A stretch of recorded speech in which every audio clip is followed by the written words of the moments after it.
जय हिंद दोस्तों। मां नर्मदा क्लासेस में आपका स्वागत है और मैं लेके आया हूं आपके लिए एक वीडियो सामान्य विज्ञान के महत्वपूर्ण प्रश्न।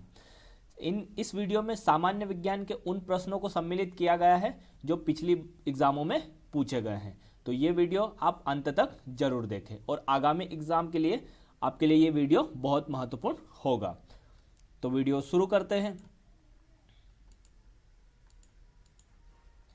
प्रश्न नंबर पहला, जीव विज्ञान शब्द की उत्पत्ति या प्रयोग सबसे पहले 1801 में किसने किया था? तो ये लेमार्क और ट्रेवीरेनस ने। किसने किया था? लेमार्क और ट्रेवीरेनस ने। जीव विज्ञान शब्द की उत्पत्ति का प्रयोग सबसे पहले 1801 में किसने किया था? तो लेमार्क और ट्रेवीरेनस ने। किसने किया था? लेमार्क और ट्रेवीरेनस ने। प्रश्न नंबर दूसरा, जीव विज्ञान का पिता किसे कहते हैं? तो ये अरस्तु को। जीव विज्ञान का पिता किसे कहते हैं? तो अरस्तु को कहते हैं। प्रश्न नंबर तीसरा, हिस्टोरिया ऑफ एनिमेलिया नामक पुस्तक किसने लिखी है? तो ये अरस्तु ने लिखी है। हिस्टोरिया ऑफ एनिमेलिया नामक पुस्तक किसने लिखी है? तो ये अरस्तु ने लिखी है। किसने लिखी है? अरस्तु ने।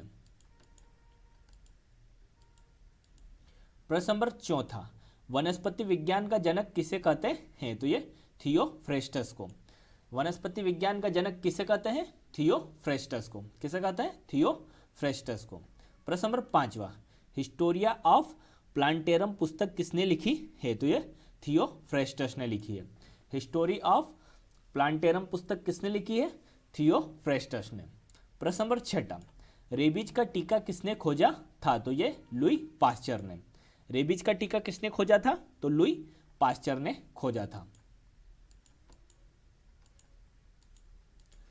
प्रश्न नंबर सातवां, कोशिका का अध्ययन क्या कहलाता है? तो ये साइटोलॉजी। कोशिका का अध्ययन क्या कहलाता है? तो साइटोलॉजी कहलाता है। प्रश्न नंबर आठवां, जंतु जगत का वर्गीकरण विज्ञान की जिस शाखा में करते हैं उसे क्या कहते हैं? तो उसे वर्गीकी कहते हैं। जंतु जगत का वर्गीकरण विज्ञान की जिस शाखा में करते हैं उसे क्या कहते हैं? तो उसे वर्गीकी कहते हैं। क्या कहते हैं? वर्गीकी।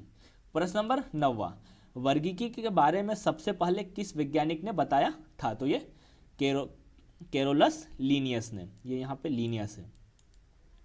वर्गीकी के बारे में सबसे पहले किस वैज्ञानिक ने बताया था? तो कैरोलस लीनियस ने। किसने बताया था? कैरोलस लीनियस ने।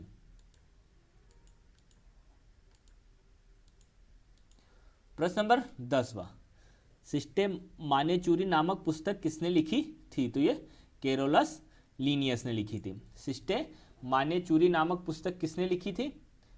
तो ये कैरोलस लीनियस ने लिखी थी। किसने लिखी थी? कैरोलस लीनियस ने। प्रश्न नंबर 11वां, रेशम कीट का अध्ययन क्या कहलाता है? तो ये सेरीकल्चर। रेशम कीट का अध्ययन क्या कहलाता है? तो सेरीकल्चर कहलाता है। प्रश्न नंबर 12वां, चेचक का टीका किसने खोजा था? तो ये एडवर्ड जेनर ने। चेचक का टीका किसने खोजा था? तो एडवर्ड जेनर ने खोजा था। प्रश्न नंबर 13वां, घाव का अध्ययन क्या कहलाता है? तो ये ट्रोमेटोलॉजी।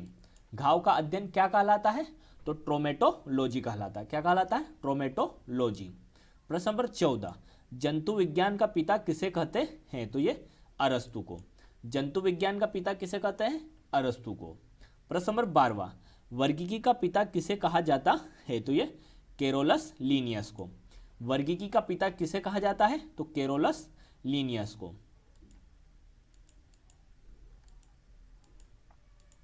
प्रश्न नंबर 16वां, बहुत सारे जीवों का समान गुणों के आधार पर एक स्थान पर रखना क्या कहलाता है? तो ये संघ कहलाता है। बहुत सारे जीवों को समान गुणों के आधार पर एक स्थान पर रखना क्या कहलाता, कहलाता है? तो ये संघ कहलाता है। क्या कहलाता है? संघ। प्रश्न नंबर 17, पृथ्वी पर सबसे पहले पाए जाने वाले जीव कौन से थे? तो ये प्रोटोजोआ। पृथ्वी पर सबसे पहले पाए जाने वाले जीव कौन से थे? तो प्रोटोजोआ। प्रश्न नंबर 18, प्रोटोजोआ शब्द किसने दिया है? तो ये गोल्डफस ने। प्रोटोजोआ शब्द किसने दिया है? तो ये गोल्डफस ने दिया है। प्रश्न नंबर 19, प्रोटोजोआ कैसे जीव होते हैं? तो ये जलीय जीव और एक कोशिकीय जीव होते हैं। प्रोटोजोआ कैसे जीव होते हैं? तो जलीय जीव और एक कोशिकीय जीव होते हैं। प्रश्न नंबर 20वां, केरोलस लिनियस ने जंतु जगत का कौन सा वर्गीकरण प्रस्तुत किया था? तो ये द्विपद्धति वर्गीकरण। केरोलस लिनियस ने जंतु जगत का कौन सा वर्गीकरण प्रस्तुत किया था? तो द्विपद्धति वर्गीकरण। कौन सा वर्गीकरण? द्विपद्धति वर्गीकरण। प्रश्न नंबर 21, मधुमक्खी पालन को क्या कहते हैं? तो ये एपीकल्चर। मधुमक्खी पालन को क्या कहते हैं? तो ये एपीकल्चर कहते हैं। प्रश्न नंबर 22, कैंसर के जीन की खोज किसने की थी? तो ये रॉबर्ट बिजमैन ने। कैंसर के जीन की खोज किसने की थी? तो रॉबर्ट बिजमैन। किसने की थी? रॉबर्ट बिजमैन ने। प्रश्न नंबर 23, ऐसे जीव जिनमें सूक्ष्म छिद्र पाए जाते हैं उन्हें क्या कहते हैं? तो उन्हें पोरीफेरा। ऐसे जीव जिनमें सूक्ष्म छिद्र पाए जाते हैं उन्हें क्या कहते हैं? तो उन्हें पोरीफेरा कहते हैं। क्या कहते हैं? पोरीफेरा। प्रश्न नंबर 24, ऐसे जीव जिनके मुंह से बाल निकले होते हैं अर्थात जालनुमा संरचना पाई जाती है किस समुदाय में आते हैं? तो ये सिलेटेंड्रा। ऐसे जीव जिनके मुंह से बाल निकले होते हैं अर्थात जालनुमा संरचना पाई जाती है किस समुदाय में आते हैं? तो ये सिलिट्रेट्रा। कौन से संघ में आते हैं? सिलिट्रेट्रा संघ में। कौन से संघ में? सिलेटेट्रा।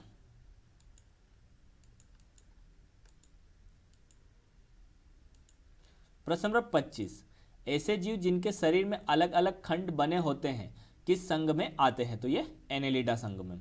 ऐसे जीव जिनके शरीर में अलग अलग खंड बने होते हैं किस संघ में आते हैं? तो ये एनेलिडा संघ में। कौन से संघ में? एनेलिडा संघ में आते हैं। प्रश्न नंबर 26, एनेलिडा संघ के जीवों में कौन सा प्रजनन होता है? तो ये लैंगिक प्रजनन। एनेलिडा संघ के जीवों में कौन सा प्रजनन होता है? तो लैंगिक प्रजनन।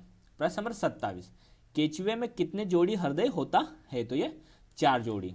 केचुए में कितने जोड़ी हृदय होता है? तो 4 जोड़ी हृदय होता है। प्रश्न नंबर 28, केचुआ किसके द्वारा गति करता है? तो ये सीटी के द्वारा। केचुआ किसके द्वारा गति करता है? तो सीटी के द्वारा गति करता है। प्रश्न नंबर 29, केचुआ कैसा होता है? तो ये केचुआ उभयलिंगी होता है। केचुआ कैसा होता है? तो उभयलिंगी होता है। प्रश्न नंबर 20वां, किसान का मित्र किसे कहते हैं? तो ये केचुए को कहते हैं। किसान के मित्र किसे कहते हैं? केचुए को। धन्यवाद दोस्तों। अगर आपको ये वीडियो अच्छा लगा है तो वीडियो को लाइक करें, वीडियो को ज़्यादा से ज़्यादा शेयर करें, और अगर आपने हमारे चैनल को सब्सक्राइब नहीं किया है तो हमारे चैनल को सब्सक्राइब कर लें और साथ में बेल आइकन को भी प्रेस कर दें, जिससे आपको हमारी आने वाली वीडियो की नोटिफिकेशन मिल जाएगी। धन्यवाद दोस्तों। जय हिंद, जय भारत।